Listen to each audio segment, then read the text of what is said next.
Hiya friends, Prepared Suburbanite here. Welcome back to the channel. Here for this week's update on what my mind is thinking of. And we were out running around yesterday doing a little bit of shopping, went to the wholesale club and the grocery store and things like that. And I just happened to notice that there wasn't an American-made car anywhere to be seen. There were Toyotas, there were Kias, there were Hondas, there was everything but cars now. Ford and Chevy, Buicks. Once in a while you'd see a Buick, maybe one of the new electric kinds of things that I think Ford's putting out now, and Chevy, the Volt or whatever it is, but pretty rare. But mostly what I saw was Toyotas, Hyundais, Hondas, you name it. And I got to thinking that, you know, when I was a kid, we had you had a choice. You had Oldsmobiles, you had Buicks, you had Ford, you had Chevy, and that was what you got to choose from. My granddad and my dad were big Oldsmobile fans. I've had Oldsmobiles in the past, and got to thinking about how absolutely dependent we are on foreign trade, and how very little of the manufacturing that goes on in the United States right now actually still goes on in the United States. I'm going to take a trip back to my youth and try to explain some of the things that I've seen happen over the last 50 or 60 years or so that I've personally experienced, that I think should give us all pause to think. So stick around.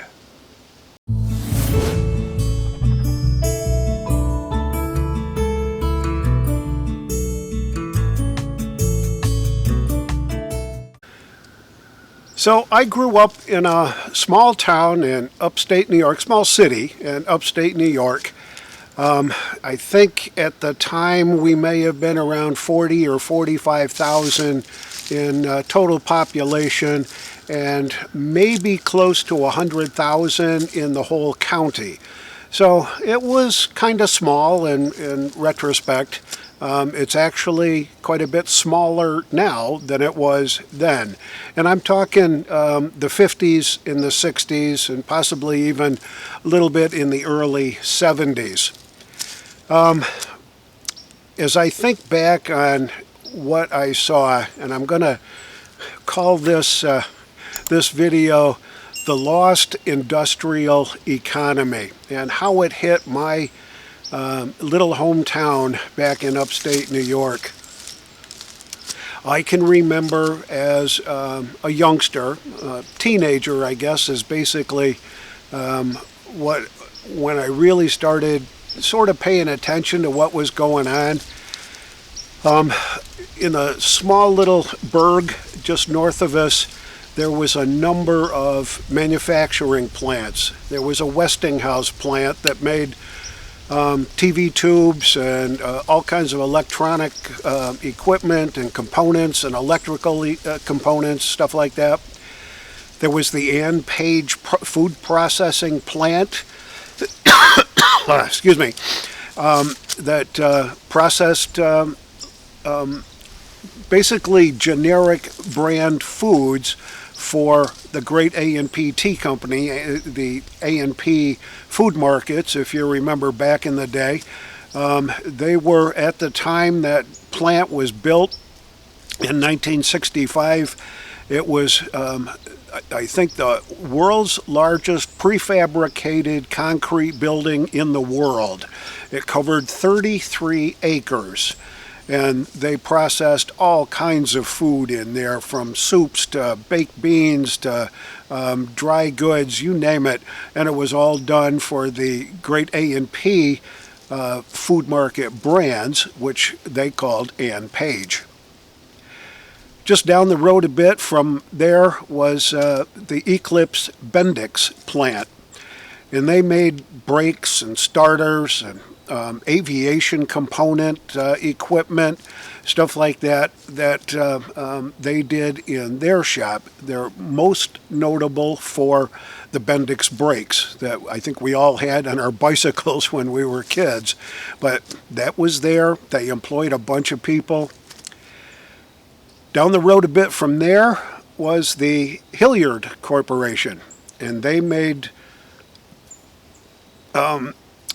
heating, ventilation, and air conditioning components, refrigeration equipment. They did all the manufacturing for that. And as far as I know, the Hilliard Corporation is still operating in the same location that I remember when I was a kid. Just back up one thing to the Westinghouse plant that made the TV tubes and electrical equipment and components. My sister worked at Westinghouse back in the day, and I think that was probably in the mid-60s, around in there sometime.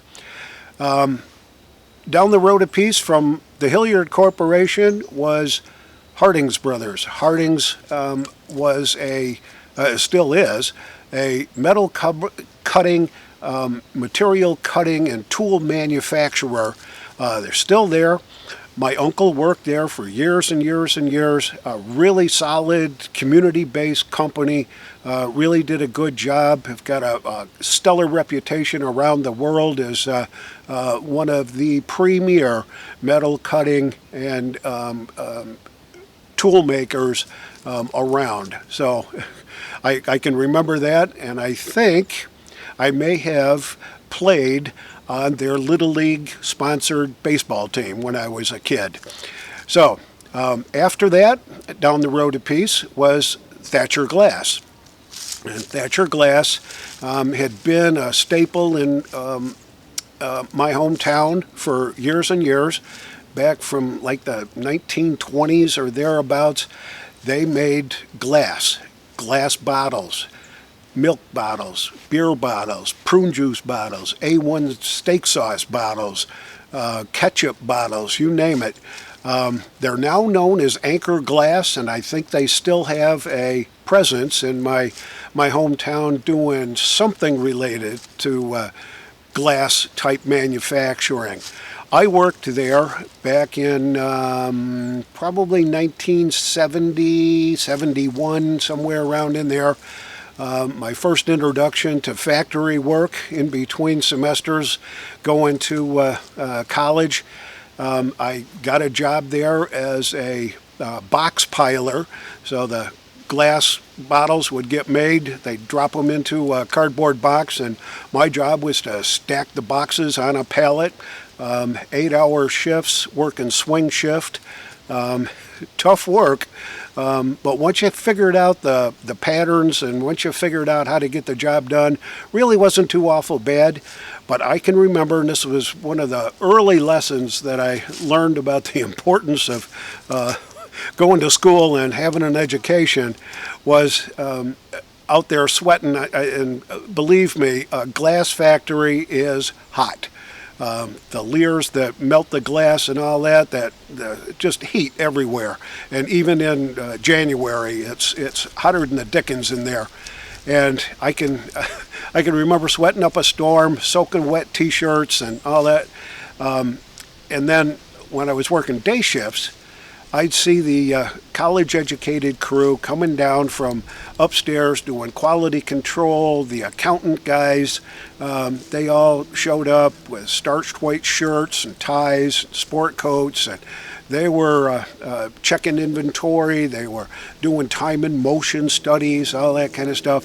They didn't work up a sweat. And they were getting paid probably twice what I was getting paid, maybe 3 times what I was getting paid. So that was a motivation to continue my education and be a white-collar worker instead of a blue-collar worker. We'll see how that is going to turn out in today's world. Down the road from there was U.S. Steel. It was the American Bridge Works for a while. U.S. Steel bought the plant. They made bridges. They made all the steel girders and the beams and all that for bridges, railroad bridges and highway bridges around the country. Pretty big stuff. My buddy's dad worked there for years and years. I think his older brother Dan worked there. It was a stalwart.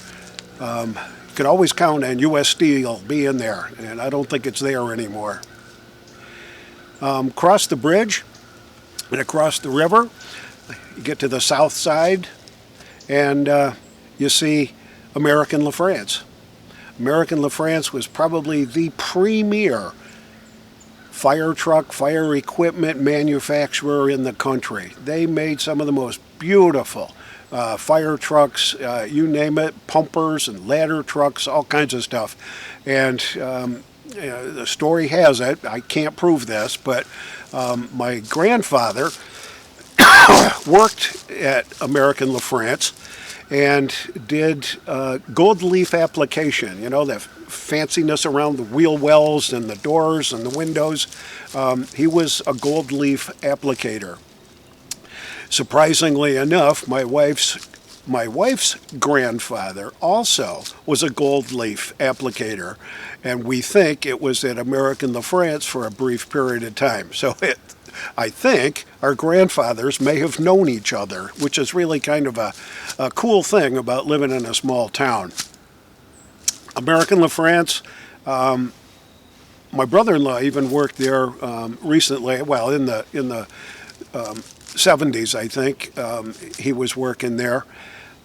They've since been bought out and sold and this and that, and they finally went bankrupt in 2008. I just looked it up on Wikipedia, and they were declared bankruptcy in 2008.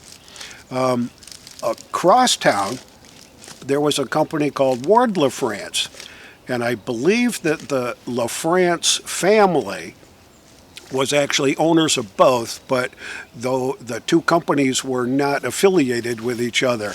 Ward LaFrance made fire trucks and firefighting apparatus for a number of years. They went out of business in 1979. And then the other big one that I can remember was Remington Rand. Remington Rand had been on the south side of my hometown for years and years and years, back before the World War I, and they were making typewriters. During World War II, did I say World War I? During World War II, they were making Norden bomb sights. They are under contract to the federal government. Now, the Norden bomb sights were the piece of advanced equipment that the bombardiers and bombers would use to calculate when and to release the bombs and how to sight them so that they'd hit the targets the way they wanted them to. During the war, my mom worked at the Norden bomb sight factory.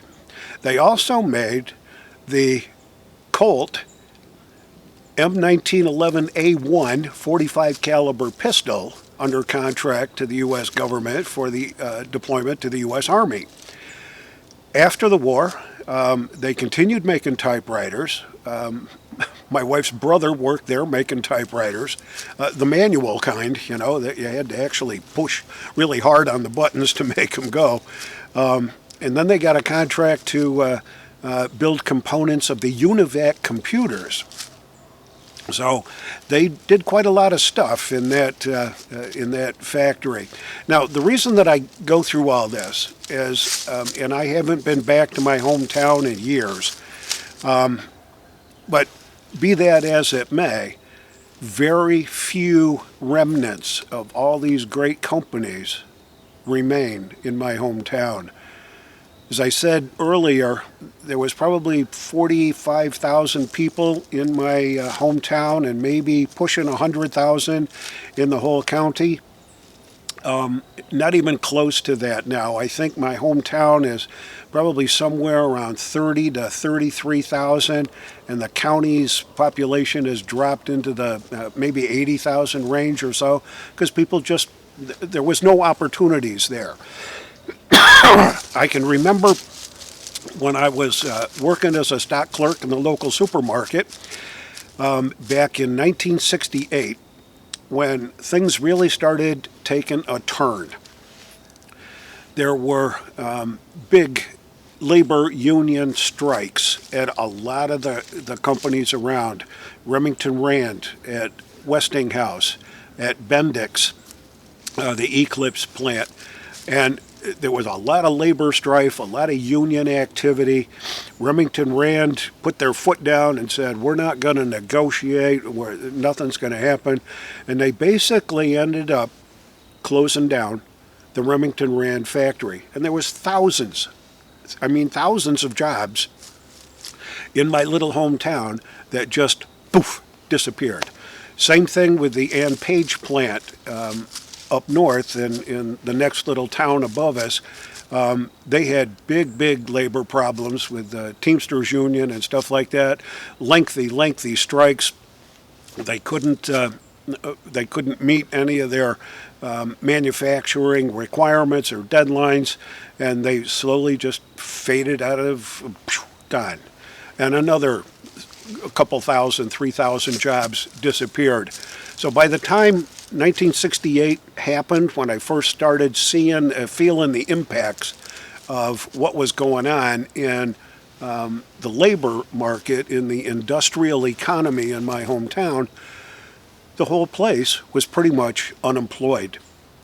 People were leaving in droves, going to places where they had an opportunity to get a job, where they could actually work and afford stuff. A lot of personal bankruptcies, a lot of bank foreclosures on homes. It was really quite the time. To compare and contrast with what's going on today, and like I said in the beginning, as we were driving around, there were really no American-made cars that I could see in traffic pretty much anywhere we went.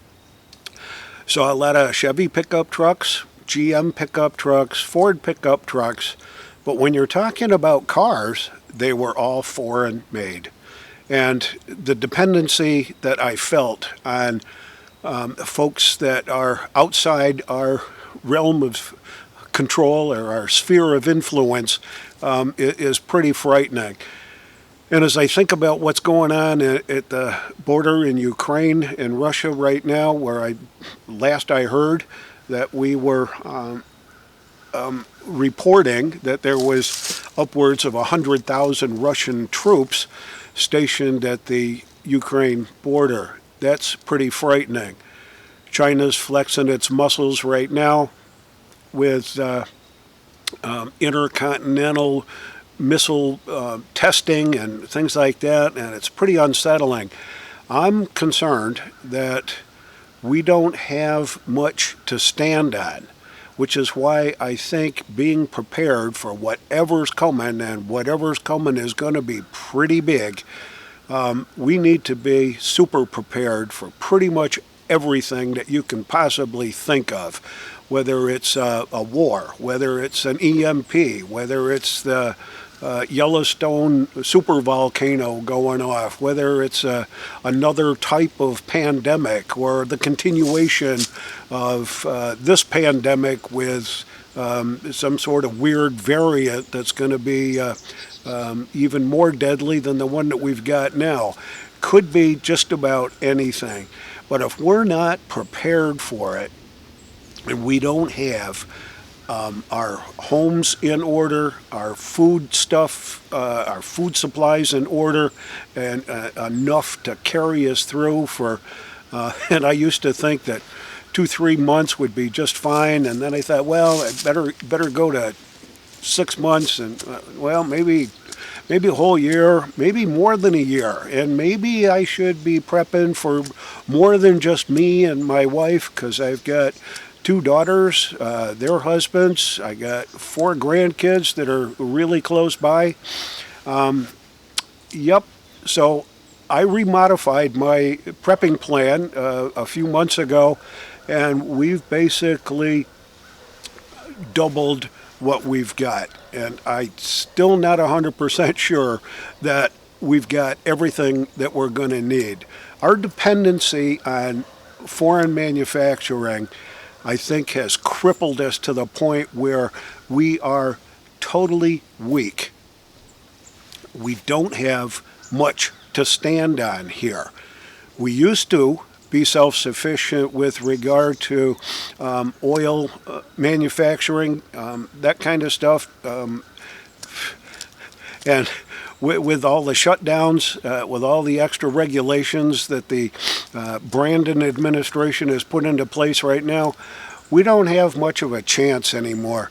And he's over there begging OPEC to increase production so that we've got enough gas to get us from place to place.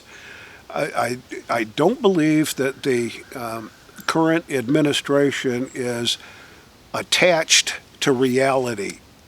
I don't believe they truly understand the impacts of this dependency on external forces, the impact of inflation and regulation on us, the working folks here in the United States. Folks are always wondering, how come we got 10 million people that are out of work? Well, it's because there's not a whole lot of places to do meaningful employment anymore that's worth it. Yeah, you can probably get a job at McDonald's making burgers and fries, but by golly, that doesn't pay a whole lot. There's a lot of service industry stuff going on here, but it's not a paying job. You're going to have 2 or 3 of them to be able to get by. The days of a decent wage for a tool and die maker, a guy that knows how to build a fire truck, a guy that knows how to build steel beams and steel girders at the bridge works, that knows how to assemble a manual typewriter, even though that skill's probably not worth much today. But there was a skill set involved in there. And I think Mike Rowe is absolutely right. Trade schools, if your teenagers are now thinking about, well, what college should I go to, really take a look at trade schools. They can make a great 6-figure income, annual income, by being a welder, by being a plumber, by being an electrician, by being a carpenter. There's so many things that can be done, trades that you can learn in school. That's part of the overall generational plan that we need to keep America great. This is the Prepared Suburbanite reminding you to be prepared always. And I'll see you all on the next video.